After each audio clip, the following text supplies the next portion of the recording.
America में corona से हाहाकार। पिछले 24 घंटे में 43,263 नए केस आए सामने। पिछले 24 घंटे में कोरोना से 289 लोगों की मौत। कैलिफोर्निया, फ्लोरिडा, न्यू जर्सी में तेजी से बढ़ रहे हैं कोरोना के मामले। अमेरिका में कोरोना के 19,50,954 एक्टिव केस हैं। फिलहाल तो अमेरिका में भी कोरोना तेजी से पांव पसार रहा है।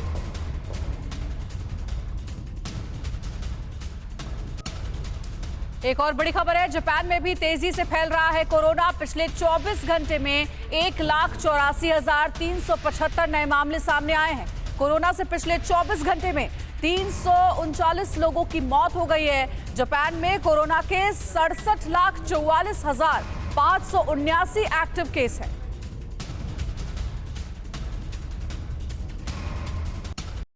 बात फ्रांस की करते हैं। फ्रांस में भी तेजी से पैर पसार रहा है कोरोना। पिछले 24 घंटे में 49,517 नए केस आए हैं। कोरोना से पिछले 24 घंटे में 120 लोगों की मौत हुई है। फ्रांस में कोरोना के 11,67,000 एक्टिव केस हैं।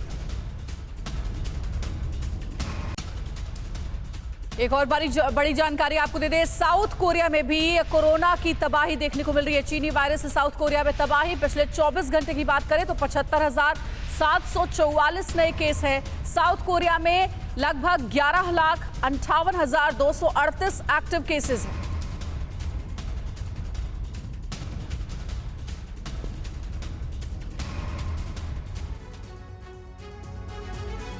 जी हां, कोरोना रिटर्न्स, कोरोना की ये वापसी। और इस बार ड्रैगन के घर के अंदर कोरोना विस्फोट हुआ है। 24 घंटे में पूरी दुनिया में अलग अलग अंजलि मामले आए हैं। जरा उन पर भी हम गौर करेंगे। कौन कौन से मामले आए तो जरा गौर करिए। 24 घंटे में कितने केसेस आए हैं। जापान की बात करें, देखिए जापान में कितने मामले सामने आ चुके हैं। यहां पर 1,84,375 मामले सामने आए हैं जापान। जी, और ये सिर्फ 24 घंटे यानी एक दिन में दर्ज केसेस के आंकड़े हम आपको बता रहे हैं। वहीं दक्षिण कोरिया की बात करें तो यहां भी बुरा हाल है। यहां लगभग 7,05,744 केस अभी तक दर्ज किए गए हैं। तो इस तरीके का बुरा हाल है। फ्रांस की अगर बात करें तो यहां पर भी हालात बहुत ही खराब है। यहां भी 4,09,517 केसेस दर्ज किए गए हैं। लगातार ये मामले बढ़ते जा रहे हैं। ब्राजील की हम बात करें तो देखिए 43,392 मामले ब्राजील में भी दर्ज किए गए हैं। पूरी दुनिया में अलग अलग रिपोर्ट्स हमारे सामने आ रही है। अमेरिका की बात करते हैं, 43,263 मामले यहां पर सामने आए हैं। 24 घंटे का ये हम आंकड़ा आपको बता रहे हैं। कई जगह जो लाखों में मामले हैं, कुछ जगह हजारों में मामले हैं, लेकिन ये सिर्फ नंबर्स हैं 24 घंटे के। आपको बताएं कि इन देशों में एक्टिव केसेस की संख्या कहीं ज्यादा बड़ी है, इसलिए यह चिंता की बात है। और बार बार यह बात कही जा रही है कि चीन में स्थितियां ज्यादा भयावह हैं और वो पूरी दुनिया के लिए सबसे ज्यादा चिंता का विषय है, क्योंकि वहां का जो मेडिकल सिस्टम है वो चरमरा गया है, वो टूटता नजर आ रहा है। हमारे साथ तमाम मेहमान जुड़े हुए हैं, उनसे हम बातचीत करेंगे, चर्चा करेंगे। कई सारे सवाल हमारे और आपके मन में हैं, उनकी भी हम बात करेंगे। डॉक्टर राहुल भार्गव हमारे साथ हैं, फोर्टिस हॉस्पिटल के, स्वागत है डॉक्टर साहब। और डॉक्टर DK गुप्ता हमारे साथ फेलिक्स हॉस्पिटल के जुड़े हुए, आपका भी बहुत बहुत स्वागत। Doctor Prashant Chaudhary Shri Balaji action hospital और डॉक्टर बाबित कुमार हमारे साथ मदरलैंड हॉस्पिटल से जुड़े हुए हैं। डॉक्टर अनूप अग्रवाल कैलाश अस्पताल से, डॉक्टर राहुल शर्मा यथार्थ हॉस्पिटल से, और साथ ही डॉक्टर आशीष जायसवाल सीनियर पल्मोनोलॉजिस्ट हमारे साथ जुड़े हुए हैं। तमाम मेहमानों का बहुत बहुत धन्यवाद हमारे स्टूडियो में आने के लिए, इस चर्चा में शामिल होने के लिए। शुरुआत बात चीन से ही शुरू करेंगे। राहुल भार्गव साहब, पहला सवाल आप ही से। ये जो चाइना में हुआ है, वाकई में ये क्या अब आउट ऑफ कंट्रोल जा चुका है, और ये हमारे देश के लिए क्या सबसे ज्यादा चिंता की बात है, क्योंकि बगल में तो हम ही हैं? देखिए, सबसे पहली बात यह है कि हमारे देश को डरने की आवश्यकता नहीं है। चीन का पर्यावेश देखिए, चीन की हिस्ट्री देखिए। उन्होंने जीरो कोविड पॉलिसी अपनाई, लोगों को आइसोलेट किया, हर्ड इम्यूनिटी नहीं आई। उन्होंने वुहान में रिस्ट्रिक्ट करने की कोशिश करी, वहीं रिस्ट्रिक्ट हुआ।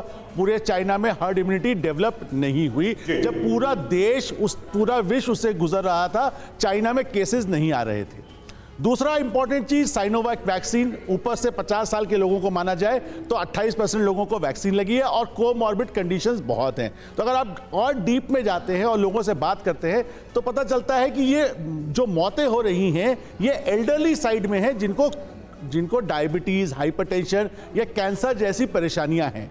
तो अगर उनका पर्यावेश देखें, जो हमने डेल्टा में झेला है वो आप झेल रहे हैं। और तीसरी इंपॉर्टेंट चीज, एक मैं आपको और नजरिया दिखाना चाहूंगा, जो आपने जापान बोला, कोरिया बोला, आपने चाइना बोला, मैं आज एक सवाल उठाता हूं आपके टीवी चैनल पे कि क्या mRNA वैक्सीन भी फेल कर गई? अगर साइनोवैक वैक्सीन की एफिकेसी 51% थी, तो आज आप देखिए अमेरिका में तीसरी वेव में ओमिक्रॉन में भी लोग मरे, भारत में ओमिक्रॉन से कुछ नहीं हुआ। तो हमारी जो वैक्सीन है, पॉइंट रेज किया सर आपने, इसके बारे में और डिटेल में आपसे समझेंगे कि आखिर जिस वैक्सीन की आप बात कर रहे हैं वो क्यों इतना कारगर नहीं है जैसा कि आप बता रहे हैं। इस बीच एक और बड़ी खबर ये, चीन के ग्रेटर शंघाई की बात करें तो वहां पर हालात बहुत ही ज्यादा खराब है। कोरोना इमरजेंसी के हालात हैं। अगले हफ्ते तक आधे शहर के संक्रमित होने की आशंका है। शहर के करीब 2.5 करोड़ लोग हो जाएंगे इन्फेक्टेड, रिपोर्ट ये कहती है। आनन फानन में मेडिकल तैयारी करने की भी हिदायत दी गई है। तो देखिए, कोरोना से हालात सबसे ज्यादा चीन में खराब नजर आ रहे हैं। हालात इतने ज्यादा खराब है कि कहा जा रहा है कि ग्रेटर शंघाई की आधे से ज्यादा आबादी बहुत जल्द कोरोना से संक्रमित होने वाली है। डॉक्टर डीके गुप्ता हमारे साथ जुड़े हुए हैं, उनका रुख करते हैं। डॉक्टर डीके गुप्ता, आखिर BF.7 वेरिएंट इतना खतरनाक क्यों है कि चीन में इतने भयावह हालात बन गए हैं कि शहर की जितनी आबादी है सारे लोग कोरोना से इन्फेक्टेड हो रहे हैं? देखिए, BF.7 वेरिएंट है, ये ओमिक्रॉन का ही एक सब वेरिएंट है और कहीं ना कहीं इसके अंदर जो स्पाइक प्रोटीन है उसमें म्यूटेशन हुआ है। उसकी वजह से जो इसकी स्केप इम्यूनिटी है वो बढ़ गई है, वो आसानी से हमारी कोशिकाओं के अंदर प्रवेश कर जा रहा है और इसका रेप्लिकेशन रेट बाकी नॉर्मल वेरिएंट से हाई है। जो बात करते हैं or not value, or not value का मतलब ये होता है कि अगर मैं वायरस हूँ, मेरे पास कितने लोग बैठे हैं, मैं कितने लोगों को एक साथ इन्फेक्ट कर सकता हूँ। तो इसकी जो ऑर नॉट वैल्यू वो 10 से लेकर 18 तक है, मतलब एवरेज 15 है, जबकि ओमिक्रॉन की 5 थी, मतलब ओमिक्रॉन से 3 गुना तेजी से ज्यादा फैल रहा है। इंक्यूबेशन पीरियड जो लगभग 7 से 10 दिन होता था, इसका 3 से 4 दिन है। तो कहीं ना कहीं तेजी से फैल रहा है और जो अंदर जब पहुंचता है तो सिम्टोमेटिक भी जल्दी से हो रहा है। एक चीज मैं चाहूंगा जरा इस पे भी आप हमारे दर्शकों को जानकारी दें। ये कोरोना का एक हम ग्लोबल मैप जब भी बताते हैं कि भाई फला फला देश में अचानक से बढ़ता है, हर वेव में हम देखते हैं नंबर्स वहां ज्यादा होते हैं। भारत के अंदर भी बात करें तो कुछ शहर है जहां पर अचानक से ये राइज करता है। क्या यहां पे हर्ड इम्यूनिटी नहीं बनती है इन देशों में, इन जगहों पर? हर बार हम देखते हैं चाइना, अमेरिका जैसे देशों में अचानक से जब बढ़ता है, बहुत तेजी से बढ़ता है, सारे प्रिकॉशंस के बाद भी। इसकी वजह क्या मानते हैं? देखिए, हार्ड इम्यूनिटी एक बहुत सब्जेक्टिव, बहुत डिटेल्ड वाला सब्जेक्ट है। इस पे बहुत सारी बहसें हो चुकी हैं, बट अभी तक कोई कंक्रीट एविडेंस नहीं है। अगर हम हार्ड इम्यूनिटी की बात करते हैं, डेफिनेटली हार्ड इम्यूनिटी होती है, बट जो वेरिएंट चेंज होते हैं, जो नए नए वेरिएंट्स होते हैं, नई नई म्यूटेशंस होती हैं, उनके अगेंस्ट कितनी इफेक्टिव है हार्ड इम्यूनिटी ये पता नहीं है। क्योंकि ऑलरेडी देखें, खाली हम चाइना की बात कर रहे हैं कि वहाँ पे 0% टॉलरेंस था, वहाँ पे लोग इन्फेक्ट नहीं होते, इसलिए हार्ड इम्यूनिटी डेवलप नहीं। बट अमेरिका में तो बहुत सारे हो गए थे, फ्रांस में हुए थे, जर्मनी में होते, साउथ कोरिया में होते। तो कहीं ना कहीं हमें लगता है कि ऑलरेडी हमें 2 वैक्सीन लग चुकी हैं, बूस्टर लग चुकी है, इन्फेक्शन हो चुका है, हम लोग बेहतर स्थिति में। बट फिर भी हमें इसको लाइटली नहीं लेना चाहिए, गार्ड्स अपने लो नहीं करने चाहिए, बिकॉज ऑलरेडी 2 वैक्सीन लगने के बाद 1 साल से ज्यादा बीत चुका है, हम लोग एंटीबॉडी टाइटर्स हैं, इसीलिए बार बार ये प्रधानमंत्री ने भी कहा कि कोरोना गया नहीं है, सावधानी हमें हटानी नहीं है। और देखिए, कोरोना को लेकर एक्शन में केंद्र सरकार। स्वास्थ्य मंत्री मनसुख मांडविया की आज बड़ी बैठक, राज्यों के स्वास्थ्य मंत्रियों के साथ करेंगे बैठक, वीडियो कॉन्फ्रेंसिंग के जरिए ये बैठक होने वाली है। तो बड़ी बैठक है क्योंकि कोरोना को लेकर अब सारी जो संस्थाएं हैं वो एक्टिव नजर आ रही हैं और खुद केंद्र सरकार की तरफ से इसमें पहल की जा रही है। स्वास्थ्य मंत्री मनसुख मांडविया आज ये बड़ी बैठक लेने वाले हैं, राज्यों के स्वास्थ्य मंत्रियों के साथ ये बैठक की जाएगी। तो हालात बहुत ज्यादा खराब हैं। स्वास्थ्य मंत्री मनसुख मांडविया की आज एक बड़ी बैठक होने वाली है। डॉक्टर प्रशांत भी हमारे साथ जुड़े हुए हैं, उनका रुख करना चाहेंगे। डॉक्टर प्रशांत चौधरी, जरा ये समझाइए कि सबसे ज्यादा चिंता की बात चीन के हालात को देख करके ये सामने आती है कि भारत पर उसका असर कैसा पड़ने वाला है। शुरुआत में गुजरात और ओडिशा से जो इस वेरिएंट के मरीज मिले हैं, जो इन्फेक्टेड पाए गए हैं, अब किस तरीके के एहतियात बरतने की जरूरत है और इस वेरिएंट के कितने फैलने के आसार आपको नजर आ रहे हैं भारत में? मेरे ख्याल से सिचुएशन को बहुत ज़्यादा इन्फ्लैग्रेट करने की ज़रूरत नहीं है। मुझे लगता है हर चीज़ को हम हाइप करते हैं। अभी जो कहा डॉक्टर साहब ने, बिल्कुल ठीक कहा कि अगर जिस भी कम्युनिटी में हर्ड इम्यूनिटी नहीं बनी है अभी तक, वह वेरिएंट चाहे कोई भी आए या नया वेरिएंट हो, वो इन्फेक्ट होगी। हमें जितना अभी तक हमारी जो सिचुएशन है इंडिया के अंदर में, सारे लोग ऑलमोस्ट एक बार इन्फेक्ट हो चुके हैं, तो नेचुरल इम्यूनिटी बनी हुई है, बूस्टर डोज और वैक्सीनेशन भी लगे हुए हैं। तो ऑब्वियसली नया जब वेरिएंट आएगा तो थोड़े बहुत लोग इन्फेक्ट होंगे जो ज़्यादा बीमार हैं या पहले से जिनकी शारीरिक शक्ति कम है वो ज़्यादा बीमार पड़ेंगे। पर इस चीज़ को देखते हुए अगर हम सारी चीज़ को एकदम से हाइप कर दें कि नहीं अब तो कैलामिटी आ तो गई, आप तो कह वो रहे भी हैं ठीक नहीं है। कि सतर्कता जरूरी है, लेकिन जरूरी। घबराने की जरूरत नहीं है, पैनिक करने की जरूरत डोज नहीं में है। सिर्फ 28% लोगों को लगी है, तो कहीं ना कहीं बूस्टर डोज को जो है बढ़ाने की जरूरत है। और जो बच्चे हैं 5 साल से 12 साल के, उनको अभी तक प्राइमरी वैक्सीनेशन भी नहीं लगा, वो अभी भी अनप्रोटेक्टेड हैं, अनवैक्सीनेटेड हैं, तो कहीं ना कहीं उनके लिए ड्राइव चालू करने की जरूरत है। डॉक्टर भावित कुमार, मैं यही सवाल रखना चाह रहा था कि भारत के अंदर अलग अलग, देखिए अब चूंकि सब कुछ ओपन है, स्कूल भी बच्चे जा रहे हैं, हम ऑफिसेज में भी जा रहे हैं, तो ऐसे में एक प्रिवेंटिव तौर पे लोग क्या कर सकते हैं? क्योंकि अभी BF7 को लेकर बहुत क्लैरिटी नहीं है, चीन की सारी रिपोर्ट्स कंफर्म नहीं है, जो दुनिया में ये जो नया वेरिएंट है फैल रहा है, तो अभी एक प्रिवेंटिव तौर पर क्या क्या जरूरी है बच्चों से लेकर बड़ों तक के लिए?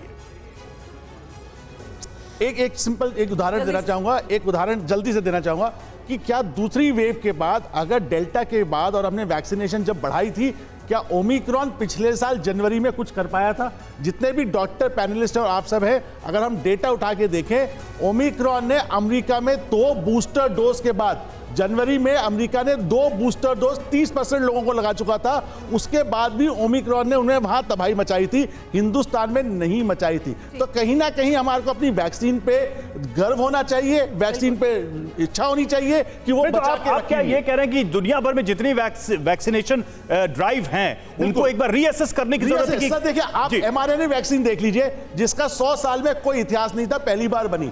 जापान में क्यों आया, कोरिया में क्यों आया, फ्रांस में क्यों आया, अमेरिका में 3-4 बूस्टर डोज के बाद भी बार-बार कोरोना क्यों आता है? बिल्कुल, आपका पॉइंट जेन्युइन है। डॉक्टर बाबित, आऊंगी आपके पास बस इस ब्रेकिंग के बाद, इसी सवाल का जवाब आप दीजिएगा। कोरोना के खतरे को देखते हुए केंद्र सरकार ने बड़ा कदम उठाया है, फैसला लिया है। चीन समेत दूसरे देशों से आने वाले यात्रियों पर कड़ी नजर रखने के निर्देश दिए गए हैं। खास करके इंटरनेशनल पैसेंजर के लिए केंद्र ने जारी की है नई गाइडलाइन। 24 दिसंबर से एयरपोर्ट पर रैंडम टेस्टिंग की व्यवस्था भी शुरू कर दी जाएगी। पॉजिटिव आने पर जीनोम सीक्वेंसिंग के लिए भेजा जाएगा सैंपल। तो देखिए, सारी सतर्कता बरती जा रही है ताकि कोरोना का ये नया वेरिएंट भारत में अपने पांव ना पसारे। इसीलिए अब सबसे पहले एयरपोर्ट पर अब सैंपल की टेस्टिंग होगी, और खास करके जो इंटरनेशनल पैसेंजर हैं उनको ध्यान में रखते हुए। डॉक्टर बाबित, आपके पास आना चाहूंगी। जो रवि ने पूछा था कि प्रिवेंटिव मेजर्स क्या होने चाहिए, और एक सवाल आप कह रहे हैं कि पैनिक क्रिएट नहीं होना चाहिए, ये बात सच है, लेकिन भारत में जब तक पैनिक क्रिएट होता नहीं है तब तक लोग सतर्क होते नहीं है, अलर्ट होते नहीं है, मास्क नहीं लगाते हैं, सोशल डिस्टेंसिंग मेंटेन नहीं करते। देखिए, कोविड में हम एक बात तो जान चुके हैं कि इस वायरस का अभी तक नया वायरस है, नई बीमारी है, हम कुछ भी नहीं कह सकते इसके बारे में। फर्स्ट वेव में बहुत पैनिक था, सेकंड वेव में लोग रिलैक्स हो गए, और सेकंड वेव में हमने देखा कि बहुत ज़्यादा मोर्टेलिटी थी। तो इसको देखते हुए ये है कि हमें इसको हल्के में नहीं लेना चाहिए, पैनिक भी नहीं करना है, बट हमें प्रिकॉशंस लेने हैं।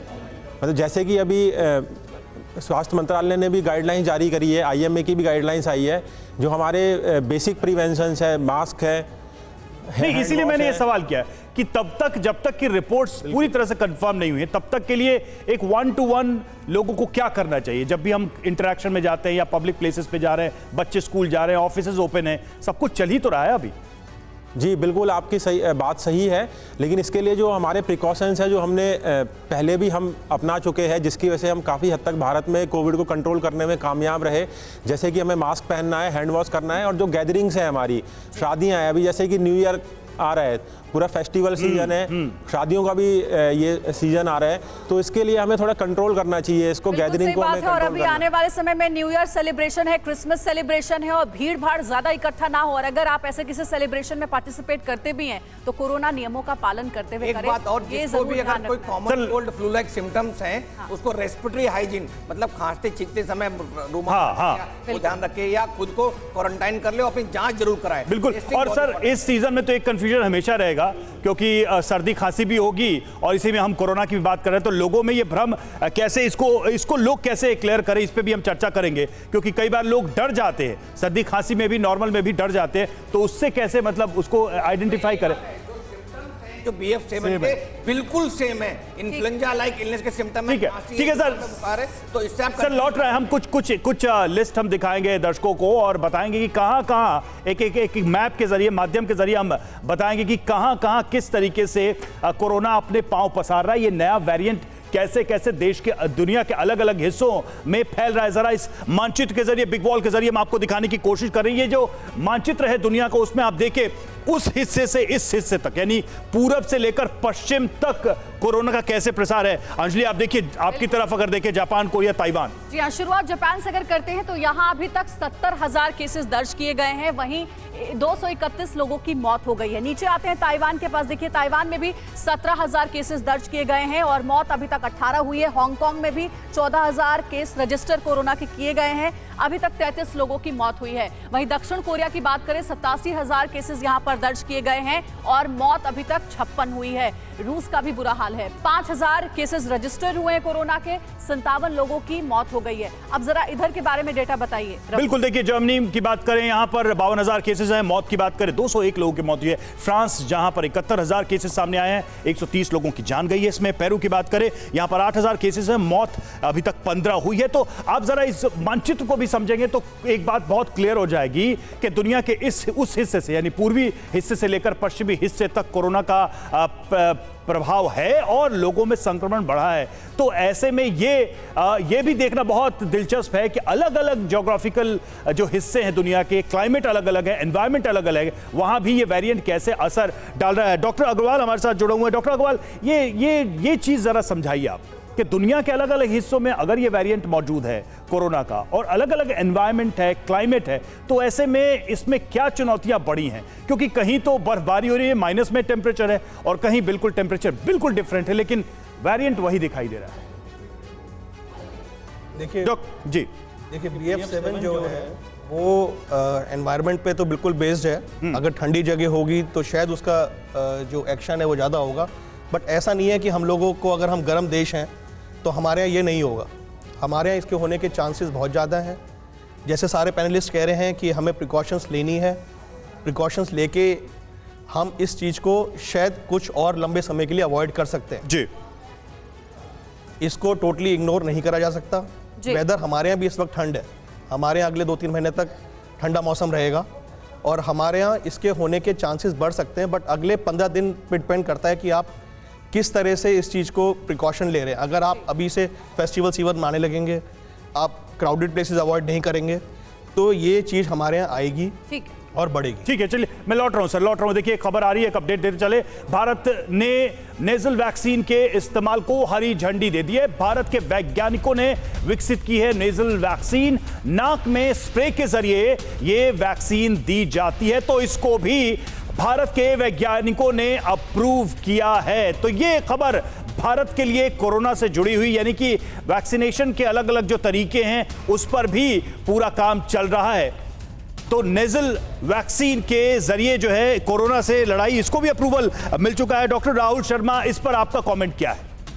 आई थिंक ये बहुत ही अच्छा मूव है, कंसीडरिंग कि हम लोग देख रहे हैं कि हर जगह दुनिया में कोविड बढ़ रहा है। तो वैक्सीनेशन कवरेज सबसे इम्पॉर्टेंट हथियार हमेशा से रहा है। जब हमने वैक्सीनेशन किया थर्ड वेव में, हम काफ़ी हद तक despite multiple infection severity of disease को कंट्रोल कर पाए। तो ये बहुत ही अच्छा और वेलकम मूव है कि अगर नेज़ल वैक्सीन हम देते हैं जिसमें इवन इनॉकुलेशन नहीं करना पड़ रहा है, पेन नहीं है, साइड इफ़ेक्ट्स कम है, एंड डायरेक्टली नेज़ल मिकोजा पे कवर करता है, जिससे इन्फेक्शन के स्प्रेड को हम बहुत हद तक रोक सकते हैं। और इससे वैक्सीनेशन जो ड्राइव है, वैक्सीनेशन ड्राइव है, उसके रेट में क्या अंतर आएगा? आप मतलब वैक्सीनेशन ड्राइव बहुत ईजी हो जाएगा रादर देन जब हम इंजेक्शन के साथ लोगों के पास जाते हैं। लोगों में जो वैक्सीन फोबिया, वैक्सीन हेजिटेंसी है, वो बहुत हद तक निकल जाएगा। एंड ये vaccine versus other vaccine infection control करने में बहुत ज़्यादा इफेक्टिव रहेगी, क्योंकि जितना इन्फेक्शन स्प्रेड होता है वो कॉफ या नेजल सिक्रीशन से होता है। तो अगर हम ये वैक्सीन के साथ नेजल कंट्रोल कर कह रहे हैं डॉक्टर राहुल। डॉक्टर आशीष, मैं आपके पास आना चाहूंगी। इस वक्त जो सिचुएशन है जिसमें कोरोना का नया वेरिएंट भारत में डरा रहा है, कुछ केसेस रजिस्टर किए भी गए हैं, इन्फेक्शन ज्यादा से ज्यादा ना फैले, इसके लिए क्या शुरुआती कदम यही होना चाहिए कि अब वैक्सीनेशन पर एक बार फिर से जोर दिया जाए? देखिए एब्सोल्युटली, जब भी हमने कोविड की बात की तो 3 चीजें बहुत इंपॉर्टेंट थी: testing, tracking and vaccination. Testing हमें अपने को रैंप अप करना पड़ेगा, जो सिम्टम्स हैं वो आइसोलेट हो जाए, जल्दी अपने टेस्ट कराएं। एंड सेकंड पॉइंट होता है ट्रैकिंग। ट्रैकिंग का मतलब हो गया जीनोमिक सैम्पलिंग। जो इंसाकॉग जो हमारा ऑर्गेनाइजेशन है जिसके 50 सेंटर है, अब हमें इसको रैंप अप करना पड़ेगा, हमें नए सेंटर्स बनाने पड़ेंगे। अभी तक हम लोग केवल 2% जो सैंपल्स होते हैं एयरपोर्ट के या आउटब्रेक के ही सैंपल्स को करते हैं। जब तक हम इसको रैंप अप नहीं करेंगे, जब तक हम अपना जेनेटिक कंसोर्टियम वाला जो पॉइंट बढ़ाएंगे नहीं, तब तक हमें नए वेरिएंट के बारे में पता नहीं चलेगा। And third point is vaccination. जहां तक बात है, हम लोग वैक्सीनेशन ड्राइव अगर हम अपने को रशिया से भी, चाइना से भी कंपेयर करें, we are at very better position. तो वैक्सीनेशन एक ऐसी चीज है जो हमें हर समय बचाएगी। और जैसे भी नेजल वैक्सीन अभी, it's a welcome move, because जो ये नेजल वैक्सीन है ये ट्रांसमिशन को रोकती है। देखिए, मुझे एक वैक्सीन लगी, मुझे कोविड हो सकता है, पर मुझे सिवियरिटी नहीं होगी क्योंकि मुझे वैक्सीनेशन लगी है। मैं घबराने की एकदम मतलब वो फैटल साबित नहीं होगा। इन्फेक्शन कंट्रोल, जो ये आईसीयू में कंट्रोल है, हॉस्पिटलाइजेशन है, ये सब नहीं बढ़ने वाला अगर आपको बूस्टर लगा हुआ है। और इसलिए मगर ट्रांसमिशन को रोकना है, जोर दिया जाना चाहिए। एक बार फिर से इस ओर सरकार को पहल अपनी तेज करनी पड़ेगी। लौटूंगी सर आपके पास। एक और ब्रेकिंग न्यूज है, कर्नाटका से खबर है। कोरोना को लेकर कर्नाटक सरकार भी अलर्ट पर है। सांसों से जुड़ी हुई बीमारी होने पर टेस्ट जरूरी कर दिया गया है। तो देखिए, जो कोरोना के लक्षण हैं जिसमें सांस लेने में तकलीफ भी होती है, अगर कर्नाटका में खास करके सांस से रिलेटेड किसी को कोई भी परेशानी हो रही है, कोई बीमारी है, तो फौरन उसका टेस्ट करवाना है। सरकार की ओर से ये निर्देश दिया गया है। कर्नाटक सरकार भी अब अलर्ट पर है। और देखिए, कोरोना पर उत्तराखंड सरकार का भी फैसला सामने आया। बूस्टर डोज अभियान तेज करेगी सरकार। तो अब राज्य सरकारें भी एक्शन में आ चुकी है। और जैसा कि हम स्टूडियो में भी हमारे पैनलिस्ट बता रहे थे कि बूस्टर डोज पे फोकस करना होगा, तो उससे जुड़ी एक अहम खबर उत्तराखंड की तरफ से। और देखिए, उत्तराखंड जैसे जो पहाड़ी राज्य हैं वो इसलिए भी इंपॉर्टेंट है क्योंकि टूरिस्ट बहुत आते हैं और ऐसे में वहां पर अतिरिक्त सतर्कता हमने पिछली बार भी देखी थी और इस बार भी देखिए। डॉक्टर भार्गव, बूस्टर डोज को प्रायोरिटी देना और उसके लिए ऐसे स्पेशल ड्राइव, इसको कैसे देखते हैं आप? उत्तराखंड सरकार ने शुरू कर दिया। देखिए, बिल्कुल सही, मैं हर चैनल पे यही बोल रहा हूं और हर जगह पे ये बोल रहा हूं पिछले 2 दिन से कि हमारे को ये अपॉर्चुनिटी है, जो लॉस्ट अपॉर्चुनिटी थी, ये अपॉर्चुनिटी है जहां पे हम लोगों को जन चेतना देके वापस बूस्टर डोज के प्रति प्रेरित करें, क्योंकि हमें बूस्टर की पॉलिसी बिल्कुल क्लियर होनी चाहिए। पिछले 9 महीने में हमने बूस्टर डोज की पॉलिसी क्लियर नहीं करी। 1 साल में एक बार लगना शायद बूस्टर डोज अनिवार्य रहेगा, क्योंकि कोरोना कहीं नहीं जाने वाला, कोरोना यही रहेगा। जिस प्रकार से इन्फ्लुएंजा वैक्सीन लगती है, कोरोना वैक्सीन भी हर साल लगेगी। दूसरा इंपॉर्टेंट चीज, BF.7 जो वेरिएंट था वो एज फार एज जुलाई में हमको पहली बार मिला था हमारे देश में। मैं अभी भी आपको बोलता हूं और सारे पैनलिस्ट की बात दोबारा बोलता हूं, घबराने की आवश्यकता नहीं है। 2 हफ्ते प्रिकॉशन, थोड़ा सतर्कता से बढ़िए। न्यू ईयर चला जाएगा क्योंकि इस टाइम पे रेस्पिरेटरी इलनेसेस बढ़ती हैं। और बूस्टर डोज प्लीज, जिनको डायबिटीज है, हाइपरटेंशन है, कैंसर है, बोन मैरो ट्रांसप्लांट के पेशेंट है, लिवर के पेशेंट है, वो जाके बूस्टर डोज जरूर लगवाएं। एक तो बूस्टर डोज की आपने बात की। डॉक्टर डीके गुप्ता, हमारे देश के अंदर जब कोरोना आया था तो हमने एक घरेलू, एक कह सकते हैं कि पैरेलल प्रिकॉशन की भी बात खूब की थी। हमने घर की बहुत सारी चीज़ों का इस्तेमाल करना, योग करना, इन सब चीज़ों को पैरेलली चलाया था। शायद ये एडवांटेज दूसरे देशों को उतना नहीं है। आप क्या मानते हैं, कोरोना से लड़ाई में इन सब चीज़ों की कितनी भूमिका रही है? मेडिसिन, वैक्सीनेशन, बूस्टर डोज एक तरफ तो है ही, लेकिन साथ साथ ये भी कि आप अपनी तरफ से ध्यान रख रहे हैं इन सब चीज़ों के, मतलब देसी जो चीज़ें हैं उनका। कैसा मानते हैं आप, कैसा कोऑर्डिनेशन देखते हैं इसका? देखिए, अगर हम बात करें प्रिवेंशन की या अपनी रोग प्रतिरोधक क्षमता की, अगर आपकी रोग प्रतिरोधक क्षमता अच्छी है तो डेफिनेटली कोई भी बीमारी हो, चाहे कोरोना हो, कोई दूसरी इन्फेक्टिव बीमारी हो, डेफिनेटली आप सर्वाइव करेंगे और उससे अच्छे से लड़ेंगे। तो इसलिए आपको अपनी रोग प्रतिरोधक क्षमता के लिए बढ़ाने के लिए जो उपाय करने वो करने चाहिए, बट ये शॉर्ट टर्म उपाय नहीं होते हैं, लॉन्ग टर्म उपाय होते हैं। आपको नींद पूरी लेनी चाहिए, खूब सारा फ्लूइड लेना चाहिए, तरल पदार्थों का सेवन करना चाहिए, ग्रीन लीफी वेजिटेबल्स खाने चाहिए, फ्रेश फ्रूट्स खाने चाहिए, वॉक करनी चाहिए, एक्सरसाइज करनी चाहिए, योगा करना चाहिए, मेडिटेशन करना चाहिए। अगर आप डायबिटिक हैं तो आपका शुगर कंट्रोल रहना चाहिए। अगर आप हाइपरटेंसिव में, ब्लड प्रेशर के बीमार हैं तो आपको ब्लड प्रेशर चेक करते रहना चाहिए। अगर आपको कार्डिक प्रॉब्लम है तो अपना रेगुलर कार्डिक चेकअप कराते रहना चाहिए। अगर आप इम्यूनोसप्रेसेंट ड्रग पे हैं तो आपको और प्रिकॉशंस रखनी है। तो कहीं ना कहीं इम्यूनिटी एक बहुत बड़ा रोल प्ले करती है और हमने डेल्टा के टाइम, ओमिक्रॉन के टाइम देखा है। बहुत संक्षेप में आपने बहुत अच्छे से डिस्क्राइब किया है सर, ये बहुत अच्छे से डिस्क्राइब किया है कि जिन जिन मरीजों को अलग अलग परेशानियां हैं उनको विशेष रूप से सतर्क रहना चाहिए। डॉक्टर प्रशांत चौधरी, 2 सालों में कोरोना की वजह से हमने बहुत कुछ झेला, बहुत कुछ खोया, लेकिन स्वास्थ्य सेवाओं की बात करें तो भारत में स्वास्थ्य सेवाओं में अब कितनी आप बढ़ोतरी देखते हैं या कितनी तैयारी देखते हैं ऐसी किसी बीमारी से निपटने के लिए, क्योंकि 2 साल हमने कोरोना की खूब तैयारी की है? मेरे ख्याल से मेडिकल प्रोफेशनल जितने भी हैं इंडिया में, लोगों के साथ मेडिकल प्रोफेशनल भी इतने जागरूक तो हो गए हैं कि रेस्पिरेटरी इलनेस कोई भी आती है तो दे टेक प्रायोरिटी के तौर पे देखते हैं, चाहे वो सिंपल कोल्ड हो या फ्लू हो या कोरोना हो। अभी मोस्टली जितने क्लिनिशियन देखते हैं तो इस सीजन में दिसंबर से लेकर फेब तक में जितने भी रेस्पिरेटरी इलनेसेस हैं, प्रायोरिटी आप मान के चलते हैं कि ये हो सकता है कोरोना का वेरिएंट है, ये अभी का नहीं है, पहले का भी है। सर, इस वक्त ज्योतिरादित्य सिंधिया नागर विमानन मंत्री कुछ कह रहे हैं, आइए सुनते हैं। गया है जहां 220 करोड़ डोजेस आज तक भारत के जन जन को लगाए गए हैं देश के अंदर। एक तरीके से एक संकेत स्पष्ट रूप से पहले दिया जाता है जब राशि का आवंटन उस क्षेत्र के लिए किया जाता है, और स्वास्थ्य के क्षेत्र के लिए पिछले 8 वर्षों में जहां 2013-14 में करीब केवल 33,280 करोड़ रुपए बजट में आवंटित किया गया था, आज 150% वृद्धि करके 83,000 करोड़ रुपए का बजट का आवंटन स्वास्थ्य के क्षेत्र के लिए रखा गया है। केवल ये नहीं, लेकिन हमारी सोच है कि हेल्थ को क्यूरेटिव के अलावा प्रिवेंटिव भी हम लोगों को बनाना होगा,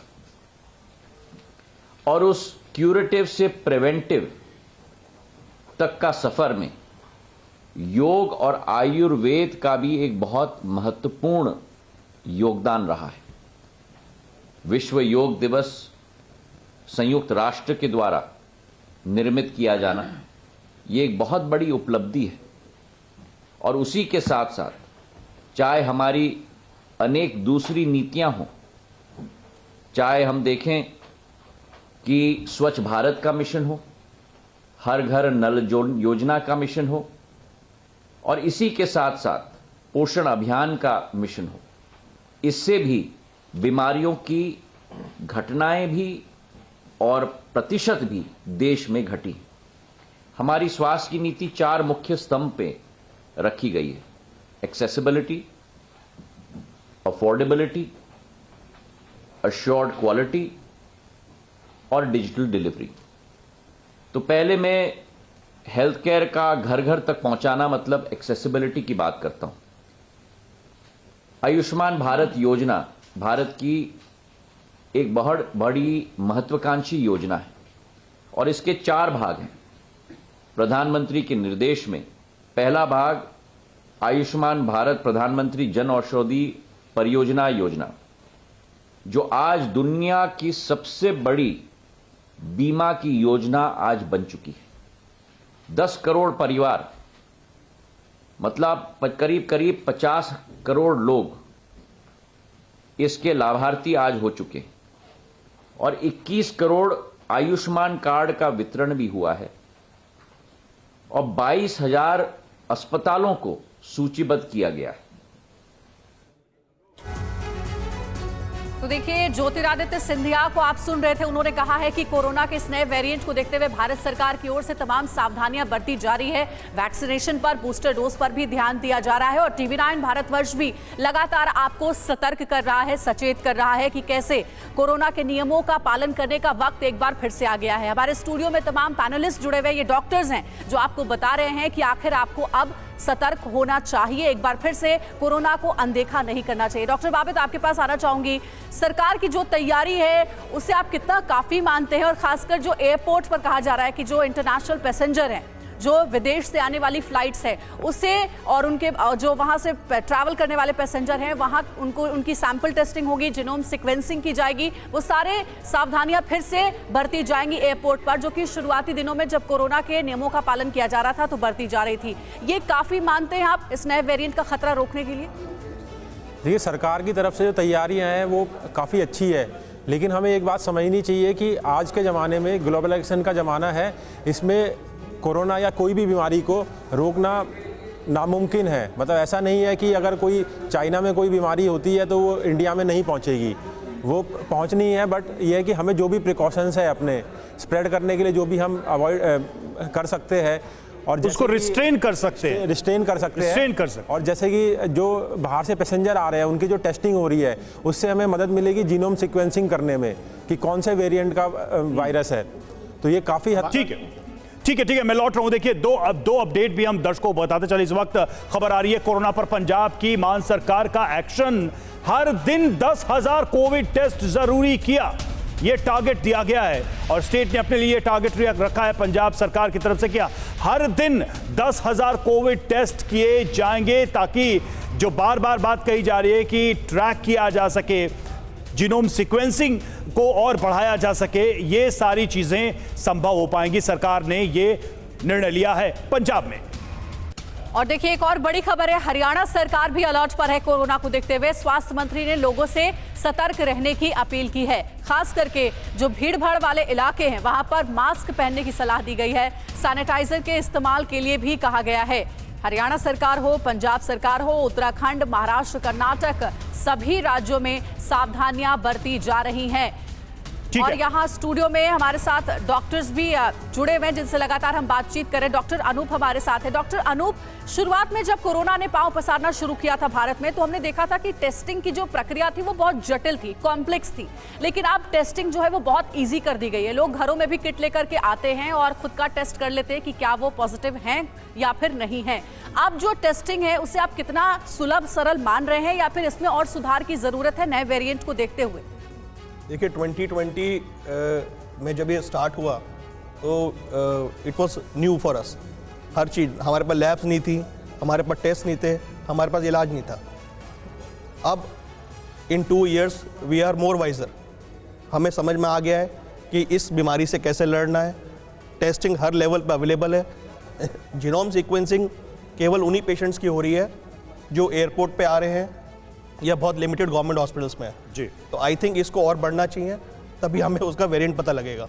ठीक है। अदरवाइज नॉर्मल कोविड रिपोर्ट तो हम किसी भी पेशेंट को ठीक है। डॉक्टर राहुल शर्मा, एक सवाल जरा मैं इसको लार्जर पर्सपेक्टिव में आपसे पूछना चाहूंगा कि जब कोरोना नया नया आया था तो ये कहा गया था कि भाई अमेरिका, यूरोप की कंट्रीज, वहाँ तो इतना हाई फाई मेडिकल फैसिलिटीज़ है, रिसर्च है, वैक्सीनेशन को लेकर वहाँ ज़्यादा अच्छे प्रोसेसेस हैं। अब इतने साल बीत गए हैं, इतना कुछ लड़ने और कोरोना का सामना करने के बाद भारत को कंपेयर किया जाता था, क्या ये कंपैरिजन अब किसी लेवल पे पहुंचा है और क्या भारत को इसमें इस इतने साल की लड़ाई के बाद अब कोई एज नज़र आता है आपको बाकी दुनिया के मुकाबले? बिल्कुल, एब्सोल्युटली। आई थिंक जब कोविड आया था तो सबसे पहला एक्शन जो इंडिया ने लिया था वो लॉकडाउन था, लेकिन जहां अब हम देखें कि सारी सरकारें मिलके एक्शन ले रही हैं कि रोज़ टेस्टिंग ज़्यादा करनी है, हमें ज़्यादा लोगों को स्क्रीन करना है, जीनोम सीक्वेंसिंग करनी है, एयरपोर्ट को सिक्योर करना है, तो हम बहुत ही अच्छी पोजीशन में हैं इन टर्म्स ऑफ लर्निंग।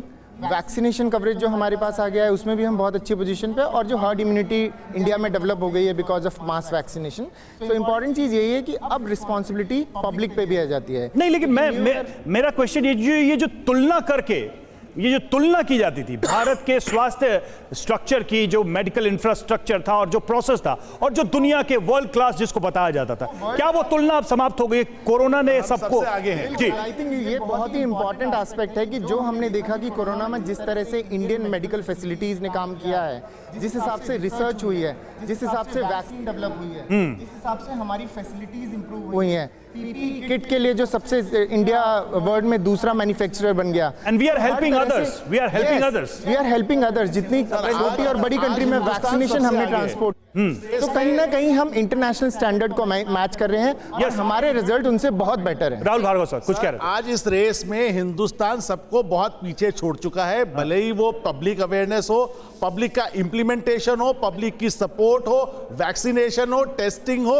या कोई भी नीति हो, और इकोनॉमिक नीति को भी देखते हुए आज हम ये कह सकते हैं हमारे वर्ल्ड में कोई कंपटीटर नहीं है। वो अमेरिका हो या यूरोप हो, मैं छाती ठोक के सीना ठोक के आपको वादा कर सकता हूं। बिल्कुल, आप देख लीजिए, कोई भी उठा लीजिए, और उम्मीद यही करते हैं कि आज से 2 हफ्ते बाद मैं आपको बात बोल रहा हूं, आज आपके चैनल पे ये प्रोक्लेम कर रहा हूं कि हमारी वैक्सीन mRNA वैक्सीन से और साइनोवैक वैक्सीन से ऊपर पाई जाएगी, क्योंकि हम 2 हफ्ते बाद वापस कोरोना को भूल जाएंगे। बिल्कुल, हम उम्मीद यही करते हैं कि कोरोना के इस नए वेरिएंट से निपटने की तैयारी भी सरकार के पास हो, स्वास्थ्य विभाग के पास हो। देखिए, एक और बड़ी खबर आ गई है। अब केरल सरकार का फैसला कोरोना को लेकर वो आपको हम बताते हैं। जीनोम सीक्वेंसिंग कराएगी सरकार। कोरोना की पहचान के लिए जीनोम सीक्वेंसिंग का फैसला केरल में लिया गया है। तो देखिए, सभी राज्य अलर्ट पर हैं और कोरोना को लेकर बैठक की गई है। कोरोना के नियमों को एक बार फिर से कैसे स्ट्रिक्टली लोगों तक पहुंचाया जा सके, इंप्लीमेंट कराया जा सके, इसको लेकर के बात हो रही है। और जीनोम सीक्वेंसिंग अब केरल सरकार कराएगी, इसका फैसला लिया गया है। अगली बड़ी खबर, कोरोना पर तमिलनाडु सरकार का एक्शन। इंटरनेशनल एयरपोर्ट पर जरूरी कदम उठाने के निर्देश। मुख्यमंत्री एमके स्टालिन के निर्देश। कोरोना लक्षण वाले यात्रियों की जांच के आदेश दिए हैं। तो जिस बात का हम जिक्र कर रहे थे कि हर राज्य जो है अपने स्तर पे अवेयर है और अपने स्तर पे जो इनिशियल स्टेप्स है वो उठाए जा रहे हैं। डॉक्टर गुप्ता, अब मैं जरा भारत की बात कर लूं। भारत में जब भी हमने कोरोना देखा था, कुछ सर्टेन जो शहर हैं, कुछ सर्टेन जो स्टेट्स हैं, वहां ये हर बार अपने पीक पे पहुंच जाता था जल्दी। उसकी क्या वजह मानते हैं और क्या इस बार वो रिपीट नहीं होगा? इसके बारे में आपका क्या टेक है, क्या ओपिनियन है? देखिए, जब भी कोई वायरस एंटर करता है तो उसके बाद उसमें कई सारे फेजेज होते हैं। इनिशियल इन्फेक्शन होता है, उसके बाद कम्युनिटी स्प्रेड होता है, तो ये एक पीक बनता है, ग्राफ बनता है। उस पीक को, उस ग्राफ को हम कितना फ्लैटन कर सकते हैं अपने प्रिवेंटिव मेजर से, अपनी सोशल डिस्टेंसिंग से, हैंड वॉशिंग से, या अपने जो हमने इंटरनेशनल एयरपोर्ट्स पे और जो डोमेस्टिक एयरपोर्ट्स हैं वहाँ पे कितनी स्क्रीनिंग करी है। अगर वहाँ फैल रहा है तो उसको हम कैसे कंट्रोल कर रहे हैं, कैसे टेस्टिंग कर रहे हैं, कैसे ट्रेसिंग कर रहे हैं, कैसे अर्ली आइसोलेशन कर रहे हैं, कैसे क्वारंटाइन कर रहे हैं। तो ये सारी स्ट्रेटजी अलग अलग सरकारों की अलग अलग होती हैं। इवन अपने भारतवर्ष इतना बड़ा देश है, इसमें कई अलग बड़े राज्य हैं जिनकी अपने, सही बात है सर, और इसलिए राज्य सरकार जो है वो लगातार बैठकें करी। डॉक्टर आशीष, तो जल्दी से ये बता दीजिए। इस बात पे एक बात बोलना चाहूंगा कि सेंट्रल गवर्नमेंट को लीड करना चाहिए, यूनिफॉर्म पॉलिसी होनी चाहिए सारे स्टेट्स के लिए, सो दैट जो इंप्लीमेंटेशन हो, जो गाइडलाइंस का, वो एक जैसा ठीक है सर, और रिजल्ट एक जैसे आए। सर, एक इंपॉर्टेंट पॉइंट ये भी है सर, 10 सेकंड। कोरोना होता भी है, पर उसका इंपॉर्टेंट चीज है क्या वैक्सीन एस्केप कर पाएगा या वो मृत्यु का कारण बनेगा, ये इंपॉर्टेंट पॉइंट है।